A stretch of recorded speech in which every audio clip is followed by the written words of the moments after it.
Hello! June is Pride Month, in case you didn't know.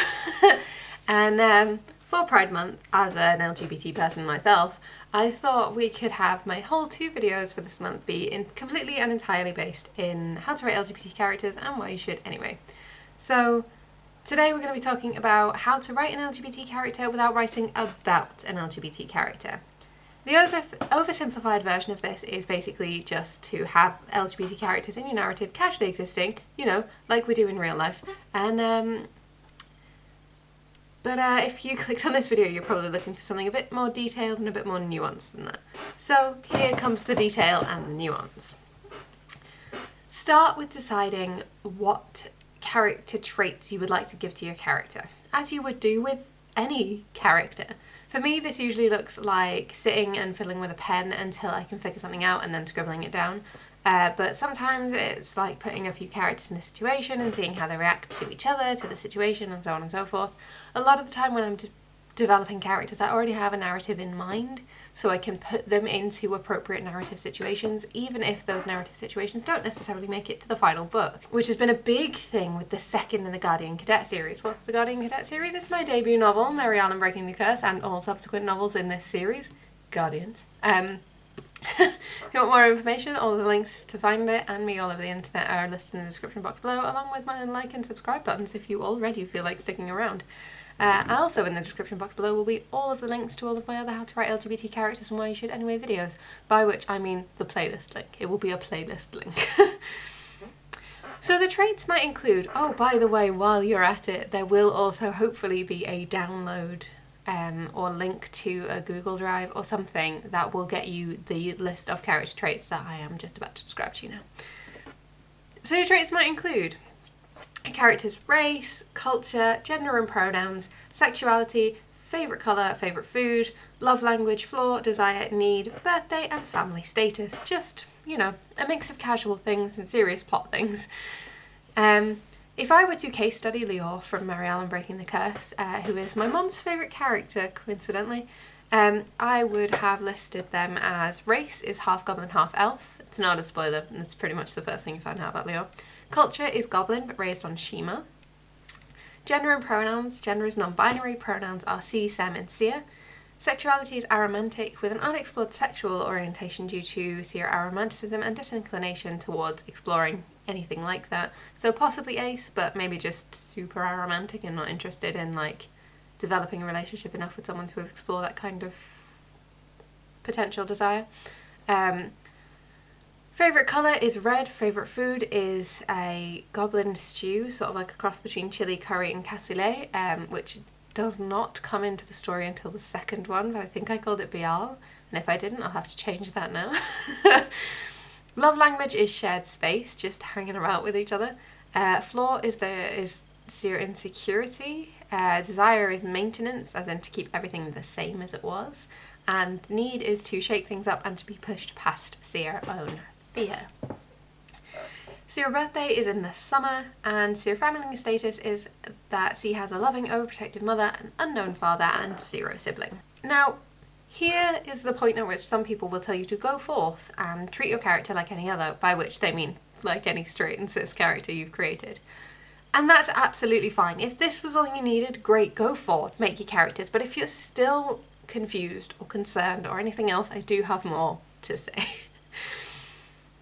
Like I said in my video, do trans and non-binary people's lives revolve around gender? Gender and sexuality can and often do impact a person's personality, both in intentional ways, like making decisions in an attempt to subtly convey gender or sexuality, from pride pins to a ring of keys to specific colours of bandana, to a black or white ring worn on a specific finger, to even something as simple as generic fashion sense. I really like dungarees because they're a unisex clothing item, and hey, as a non-binary person who tends towards androgyny in the first place, they're kind of my jam. But it also affects a person's personality and such, like in unintentional ways, like being competitive about lifting heavy things because she doesn't have a man at home to do it for her, you know, which is a real life example from a friend. or even just following a certain job path like theatre. A lot of LGBT and queer people like the theatre because it allows you to be something beyond and outside what society kind of expects from you, and like live theatre more so than anything else, and it has historically been used for that.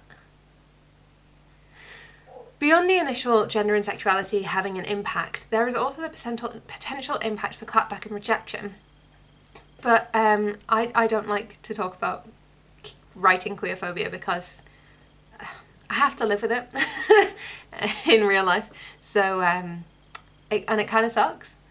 And yeah, I just don't really like to talk about it, and I don't really like to read about it, and I think if you're going to include it, you should probably include a content warning in the beginning of your book, like the content warning in the beginning of Mary Arlan Breaking the Curse. Hang on one second while I find it for you. Look at that, content warning. The content warning in the beginning of Mary Arlan Breaking the Curse states this book contains references to abuse and graphic depictions of violence, because it's an action-adventure book and there's fighting in it.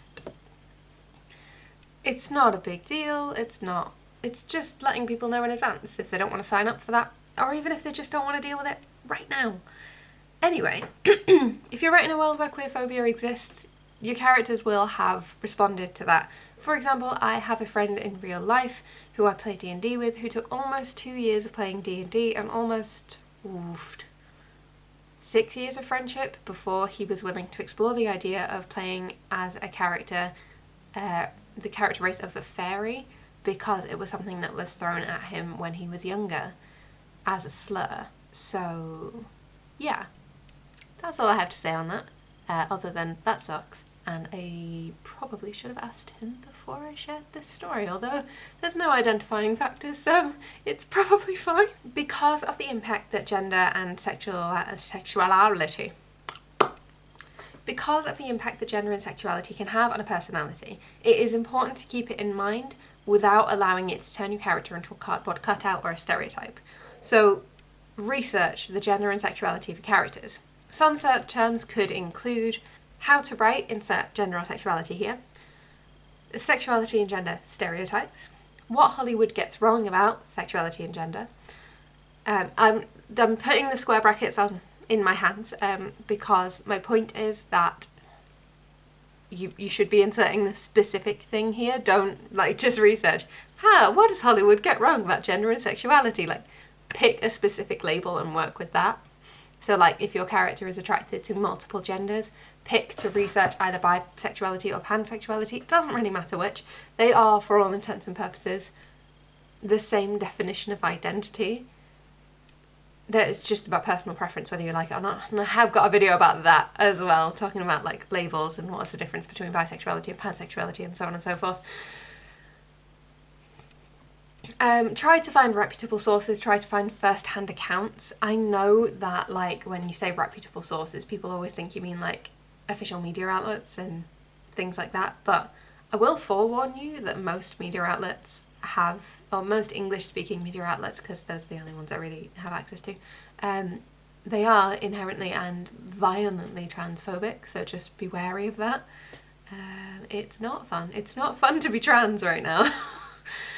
In the world that we currently live in, and in my country specifically as well, it's really not fun.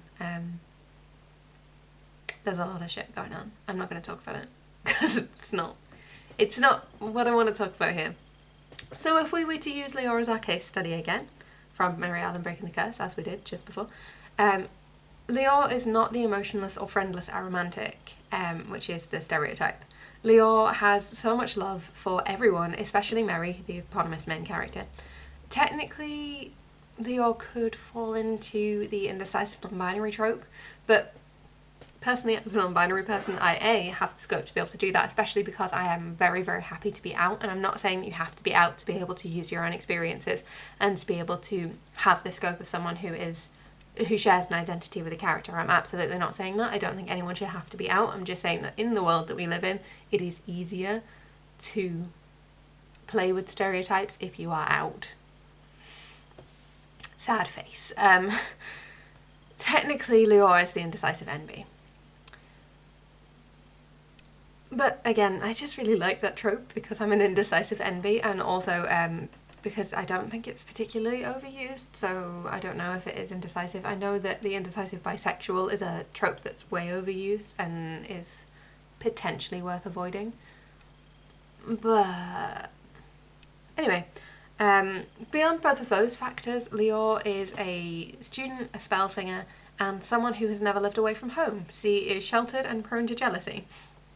C is conflicted about Seer mixed heritage, but has never faced much trouble for it because Seer Mama's been very, very clever about how to kind of avoid that, including the fact that she moved to Shima to move away from the goblin homelands so that Lior could be in a very, very mixed society, because Shima is the only place in Teria where these things are possible. Hang on, let me just show you the map, because I feel like this would make a lot more sense with the map.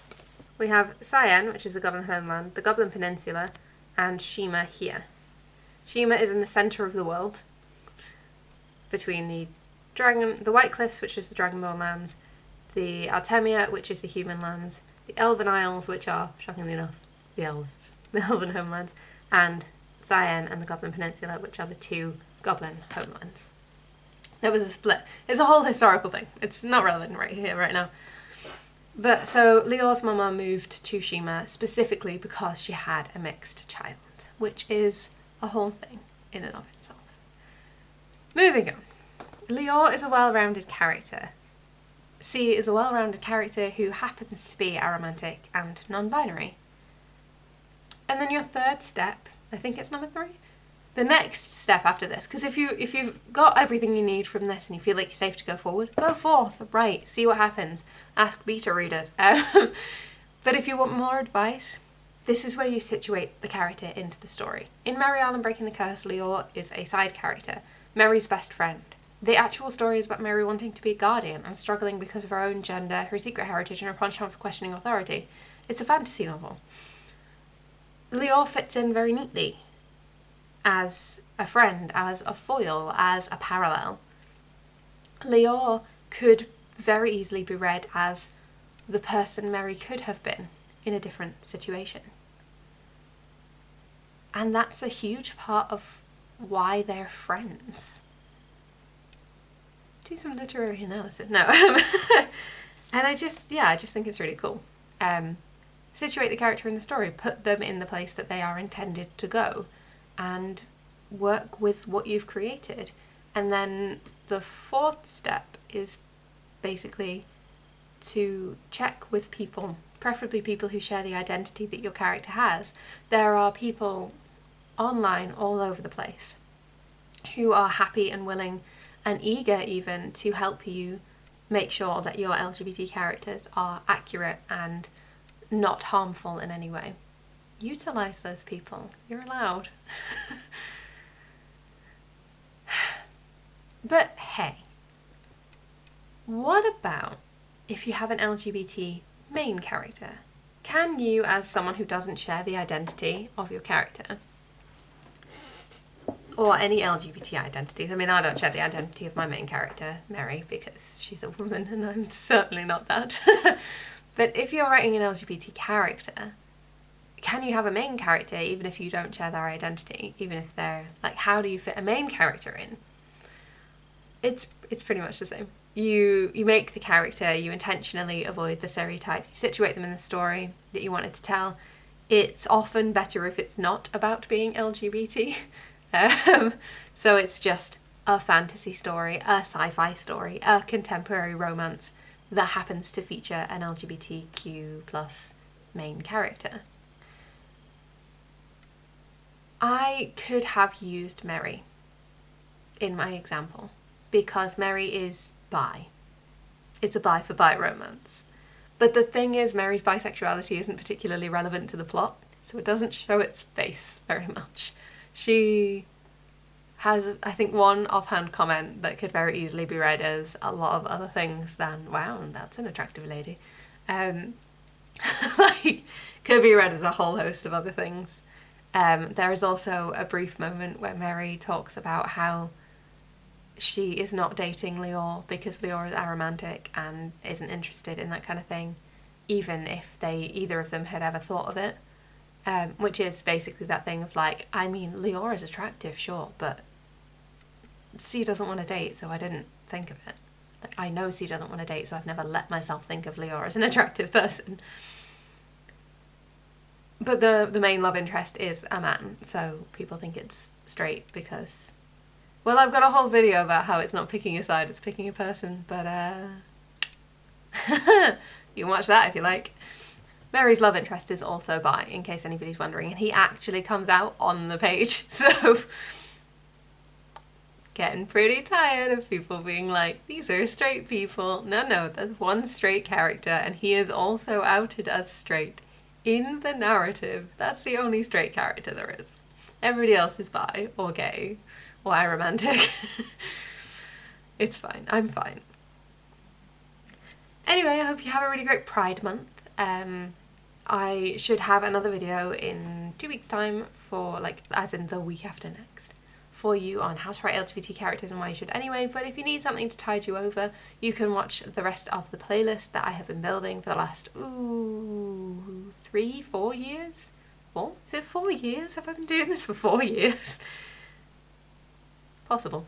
And I will see you next time. Oh no, wait, please, like, if you want to find more about Mary Arlan Breaking the Curse, or anything else that I've been writing, including my short stories which come out every week, or if you just want to support the channel, there is a link to my Ko-fi account and everywhere you can find me and my book all over the internet in the description box below, right next to the like and subscribe buttons if this has pipped it and you are definitely going to subscribe now. Bye.